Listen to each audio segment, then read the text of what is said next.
talking about them as youngsters, but a few little rapid fire questions of a Travis or Jason here. So, who calls mom more? Definitely Travis. Yeah. Really? He's a communicator. In fact, when cell phones came out in high school, I think he had 1,000 texts in one night. And back then, you got charged for every single one. And I had a bill of like $800. And I'm like, all Whoa. right, that's it. You're not doing this anymore. I was so grateful when it finally came out and it was unlimited because it was terrible. So, yeah, he's the one that's constantly calling friends and this and that. But Jason, he thinks about them, but he never actually follows through and doesn't network very often. He's very much in the moment and whoever he's around. So he's very, very close with his teammates, but it's hard for him to connect with people from the past. Gotcha. Yeah. What about the better student while they were in school? Definitely Jason. He really was very studious. I wouldn't say he was the highest in his class because he had so much going on, but nobody ever asks what your grades are. Shh, it's so true.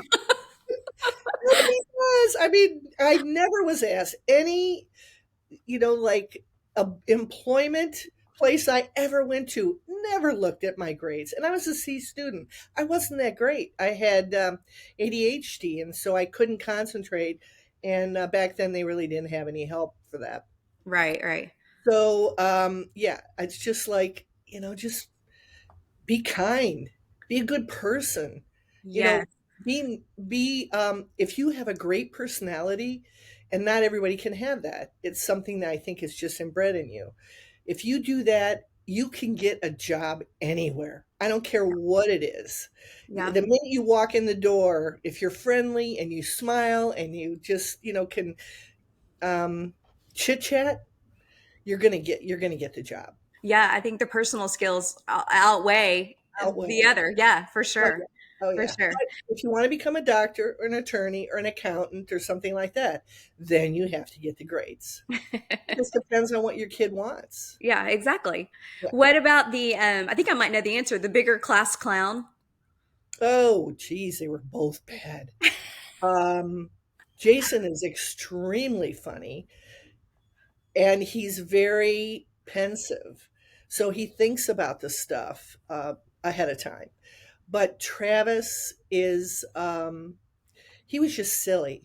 It Jason was more thoughtful and his used verbal skills, whereas Travis was more like the person like Chevy Chase that would fall down and um, do silly His stuff. more physical comedy. Yeah, Oh, yeah, yeah, yeah, yeah. Like take a wad up a piece of paper, and throw it, and things like that. So to yeah. make people laugh, yeah. Most mischievous as a child. Jason, because he's loud, we knew where he was at all times. Travis, true to form, as Jason says, Travis is a flanker. He is very quiet. He's sneaky. He walks around. You don't know where he is. You don't know what he's doing.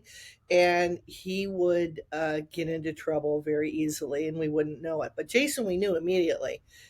He would just, if he was in the pots and pans and he wasn't supposed to be, I could hear him. But Travis, not so much. I love it. And then most tender-hearted. Is one more so than the other? They both have huge hearts and are extremely passionate about what they do and who they love. There's no doubt about it. I don't think one is more loving than the other one.